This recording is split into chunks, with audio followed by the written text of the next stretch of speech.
Yolg'iz ayol bo'lish zaiflik emas. Bu og'ir sinov. Bu jim o'tiladigan, ko'rinmaydigan, lekin yurakni sekin ezadigan sinov. Yolg'iz ayol tongda yolg'iz uyg'onadi, lekin kuchli bo'lib turadi. Kecha esa yostiq guvoh bo'ladi uni ichiga yutgan ko'z yoshlariga. U hammasi yaxshi deydi, lekin ichida kimdir holimni so'rasa edi degan nolani yashiradi. Yolg'iz ayolning yuki faqat yolg'izlik emas, unga jamiyatning savollari ham og'irlik qiladi. Qachon turmush qurasiz?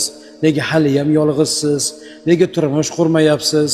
Kabi turli savollar uni hayotga nisbatan qiziqishini so'ndirib va uni ruhan ezib qo'yadi. Hech kim so'ramaydi, kutish charchatmadimi? Har kecha yuraging bilan qanday kurashyapsan degan savollarni bermaydi. Hamma faqatgina birgina savol bilan, qachon degan savol bilan murojaat qiladi. Yolg'iz ayol mehrga muhtoj, lekin nomusidan indamaydi. U sevishga tayyor, lekin noto'g'ri qo'liga tushishdan qo'rqadi. Yolg'iz ayol sabrni tirik timsoli.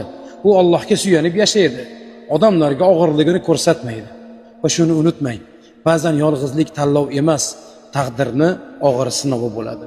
Sizlar bugungi kunda qahramonisizlar.